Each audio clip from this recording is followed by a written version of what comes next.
1980ల మధ్యలో కాలిఫోర్నియాను ఒక రకమైన చీకటి కమ్మేసింది. ఎందుకంటే సూర్యాస్తమయం అయిందంటే చాలు ఇళ్లలోకి చొరబడి మనం ఊహించడానికి కూడా భయపడేంత ఘోరమైన నేరాలకు పాల్పడ్డాడు ఒక వ్యక్తి. మీడియా అతనికి పెట్టిన పేరే ది నైట్ స్టాకర్. సరే, ఈరోజు మనం ఆ నైట్ స్టాకర్ అంటే రిచర్డ్ రామిరేజ్ గురించి, అతని జీవితం, ఆ నేరాల వెనుకున్న నిజాలేంటో తెలుసుకుందాం. మొదటగా ఈ కేసును విచారించిన జడ్జిగారు ఏమన్నారో చూడండి. మానవ అవగాహనకు మించిన క్రూరత్వం. ఈ ఒక్క మాట చాలు రిచర్డ్ రామిరేజ్ నేరాలు ఎంత భయంకరమైనవో అర్థం చేసుకోవడానికి. అసలు ఇంతటి క్రూరత్వం ఎక్కడినుంచి వస్తుంది? రామిరేజ్ కథ అతని బాల్యంలోనే మొదలవుతుంది. అక్కడే అతని జీవితాన్ని శాశ్వతంగా మార్చేసిన కొన్ని సంఘటనలు జరిగాయి. చూడండి, చిన్నప్పుడే రామిరేజ్కి తలకి గట్టి దెబ్బలు తగిలాయన్నమాట. దానివల్ల టెంపరల్ లోబ్ ఎపిలెప్సీ వచ్చింది. ఇప్పుడు ఇదేంటంటే బ్రెయిన్కి సంబంధించిన ఒక ప్రాబ్లం. దీనివల్ల అప్పుడప్పుడు విపరీతమైన కోపం, పర్సనాలిటీలో మార్పులొస్తాయి. ఇదొకటైతే ఇంట్లో తండ్రేమో తాగుబోతూ, పైగా ఎప్పుడు హింసించేవాడు. చిన్న వయసులోనే డ్రగ్స్కి కూడా అలవాటు పడ్డాడు. అంటే ఒకదాని తర్వాత ఒకటి అన్నీ అతని మైండ్ని పాడు చేశాయి. కానీ వీటన్నింటికన్నా దారుణమైన విషయం ఏంటంటే అతని కజిన్ మైక్. అతను రామిరేజ్ కళ్ల ముందే తన భార్యను హత్య చేశాడు. ఒకసారి ఆలోచించండి, ఆ సంఘటన రామిరేజ్ను ఎంతలా మార్చేసుంటుందో.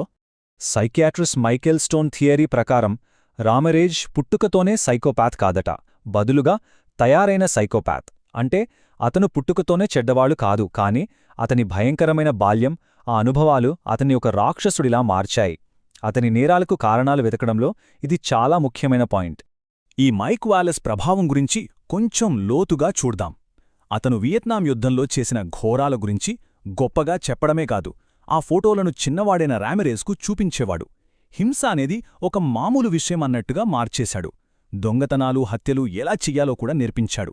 ఇది రామిరేజ్లో ఉన్న మంచి చెడు అనే ఆలోచనను పూర్తిగా నాశనం చేసింది. సరే, ఇప్పుడు రామిరేజ్ మనసులో ఉన్న భయంకరమైన ఊహలు కాలిఫోర్నియా ప్రజలకు ఎలా ఒక పీడకలగా మారాయో చూద్దాం.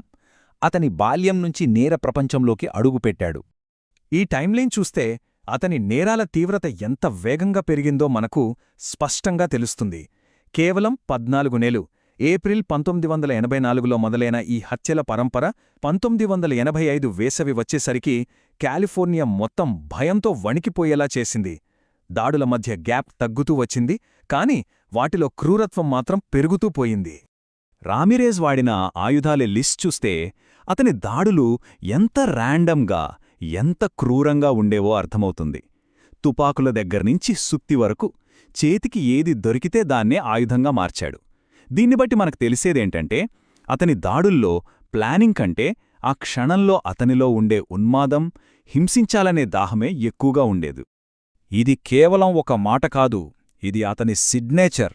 తన దగ్గర చిక్కుకున్నవాళ్లని మానసికంగా హింసించడానికి ఈ మాట వాడేవాడు. అతని హింస కేవలం శరీరానికే కాదు, అతని సాతాను పూజలతో వాళ్ల ఆత్మను కూడా నాశనం చేసే ప్రయత్నం చేసేవాడు. ఈ కేసు అతని క్రూరత్వానికి ఒక భయంకరమైన ఉదాహరణ. ఇది కేవలం హత్య కాదు, చాలా వికృతమైన, పైశాచికమైన పని. ఈ వివరాలు అతని మానసిక స్థితి ఎంత భయంకరంగా ఉందో మనకు తెలియజేస్తాయి. అతని నేరాల వెనుక ఉన్న పైశాచికత్వం ఏ స్థాయిలో ఉందో ఇది స్పష్టంగా చూపిస్తుంది. ఇంత భయం మధ్య పోలీసులు ఆ నీడలాంటి మనిషిని ఆపడానికి ఎలా ప్రయత్నించాలో చూద్దాం. ఇది కాలిఫోర్నియా చరిత్రలోనే అతి పెద్ద మ్యాన్హంట్లలో ఒకటి. మొదట్లో పోలీసుల చేతులు కట్టేసినట్టయింది. ఎలాంటి ఆధారాలు లేవు. ఆ హంతకుడొక దెయ్యంలా ఏ జాడ వదలకుండా మాయమైపోతున్నాడు. ఇన్వెస్టిగేటర్లు ఏం చెయ్యాలో తెలియని నిస్సహాయ స్థితిలో ఉన్నారు. నగరం మొత్తం భయంతో నడుగుతోంది, కాని అతన్ని పట్టుకోవడానికి ఒక్క క్లూ కూడా లేదు. చివరికి ఆ ఒక్క ఆధారం దొరికింది, ఒక స్పెషల్ షూ ప్రింట్. ఇది చాలా చిన్న విషయం అనిపించొచ్చు, కానీ దర్యాఫ్తులో ఇదే మొదటి పెద్ద బ్రేక్. వేరువేరు క్రైమ్ సీన్స్ని కనెక్ట్ చేస్తూ ఈ ఘోరాలన్నీ చేసేది ఒక్కడే అని నిర్ధారించడానికి ఈ షూ ప్రింట్ చాలా హెల్ప్ అయింది.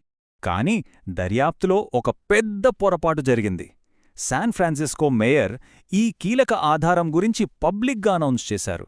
ఇది టీవీలో చూసిన రామిరేజ్ వెంటనే అలర్ట్ అయిపోయి ఆ బూట్లను నాశనం చేశాడు.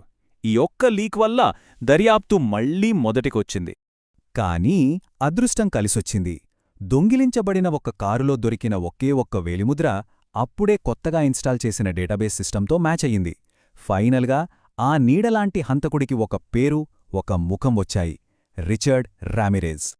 నైట్ స్టాకర్ భయోత్పాత పాలన ఎలా ముగిసిందో ఇప్పుడు చూద్దాం. అతను పట్టుబడటం కూడా అతని నేరాలలాగే చాలా నాటకీయంగా, ఎవ్వరూ ఊహించని విధంగా జరిగింది. రామిరేజ్ ఐడెంటిటీ బయటపడగానే అతని ఫోటో ప్రతి న్యూస్ పేపర్లో, ప్రతి టీవీ ఛానల్లో వచ్చేసింది. నగరం మొత్తం అతని కోసం వెతకడం మొదలుపెట్టింది. వేటగాడు ఇప్పుడు వేటాడబడుతున్నాడు. చివరికి ఆ క్షణం వచ్చేసింది. ఒక స్టోర్లో కొంతమంది మహిళలు అతనిని పేపర్లోని ఫోటోతో పోల్చి గుర్తుపట్టారు. హంతకుడు అని వాళ్ళు అరవగానే రామిరేజ్ భయపడి పారిపోవడం మొదలుపెట్టాడు. అది అతని పతనానికి నాంది. ఇది కేవలం పోలీసుల ఆపరేషన్ కాదు, మొత్తం సమాజం ఎదురుతిరిగింది. ఒక కారును దొంగిలించడానికి ప్రయత్నించి ఫెయిలైన రామిరేజ్ను అక్కడి స్థానిక ప్రజలే వీధుల వెంట తరిమి పట్టుకున్నారు. నెలల తరబడి వాళ్లని భయపెట్టిన ఆ రాక్షసుడు ఇప్పుడు వాళ్ల చేతుల్లోనే ఉన్నాడు. రామిరేజ్ పట్టుబడ్డాడు. ఆ తర్వాతేమైంది? అతని విచారణ, శిక్ష, చివరి రోజులు, వాటి గురించి ఇప్పుడు తెలుసుకుందాం. అతని కథ ఇక్కడితో అయిపోలేదు. విచారణ చివర్లో రామిరేజ్పై నిరూపించబడిన నేరాల లిస్ట్ ఇది. 13 హత్యలతో సహా మొత్తం 43 తీవ్రమైన నేరాలకు అతను దోషిగా తేలాడు. ఈ నంబర్స్ అతని నేరాలు ఎంత విస్తృతంగా ఉన్నాయో చూపిస్తున్నాయి. 19 మరణశిక్షలు వేసిన తరువాత కూడా రామిరేజ్ మాటల్లో కొంచెం కూడా పశ్చాత్తాపం లేదు. చావు అనేది పెద్ద విషయం కాదు, డిస్నీల్యాండ్లో కలుద్దాం అని చెప్పాడు. అతని నిర్లక్ష్యం, మనిషి ప్రాణమంటే అతనికి ఎంత లెక్కలేదో చివరి వరకు చూపించాడు. చివరికి రామిరేజ్ను చట్టం ఉరితీయలేదు. జైలులోనే క్యాన్సర్తో చనిపోయాడు. ఎంతోమంది ప్రాణాలను దారుణంగా తీసిన వ్యక్తి తన చావును మాత్రం సహజంగా ఎదుర్కొన్నాడు. కాలిఫోర్నియాను వణికించిన నైట్ స్టాకర్ కథ ఇలా ముగిసింది. కాబట్టి మనం మొదట అనుకున్న ప్రశ్నకు మళ్లీ వద్దాం. రిచర్డ్ రామిరేజ్ లాంటి ఒక వ్యక్తిని ఏది సృష్టిస్తోంది? అతని బాల్యంలో జరిగిన గాయాలా, లేక అతనిలో సహజంగానే ఉన్న చెడుతనమా? ఈ ప్రశ్న మనల్ని ఆలోచింపజేస్తోంది. మనిషి స్వభావంలోని చీకటి కోణాల గురించి, మన సమాజంలో ఇలాంటి రాక్షసులు ఎలా తయారవుతారనే దాని గురించి లోతుగా ఆలోచించేలా చేస్తోంది.